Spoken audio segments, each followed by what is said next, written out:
Mr. Joe Biden condemns Russia's brutality after deadly Ukraine strikes. US President Joe Biden has condemned a wave of Russian missile strike that killed at least 38 people in Ukraine as a horrific reminders of Russia's brutality. As he vowed to strengthen Kyiv's air defense, at least 190 people were injured across the country, including some at a children's hospital in the capital Kyiv on Monday.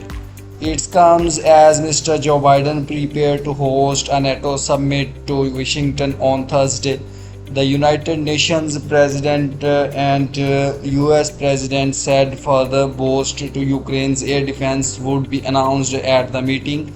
Leaders from the 32 NATO member states, their partner countries, and the United Nations are gathering to make the mark the 75th anniversary of the bloc. Mr. Biden said he will be welcoming Ukraine's president and other NATO leaders. The summit will focus on defense and deterrence in the context of Russia's invasion of Ukraine.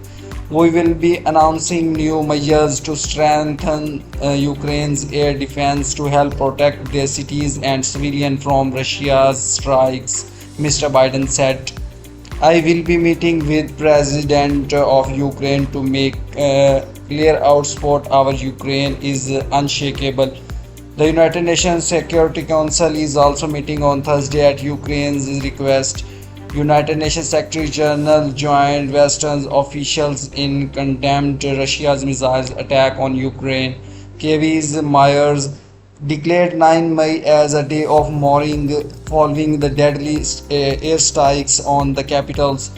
Two people died when a missile flattened a part of Children's Hospital, Ukraine's biggest medical facility, and search for a survivor beneath the rubble continue into the early hours of Thursday. President of Ukraine has been urging Western allies to step up deliveries of air defense for months amid increased Russia airstrikes. United Nations officials said May was the deadliest month for civilian casualties in almost a year.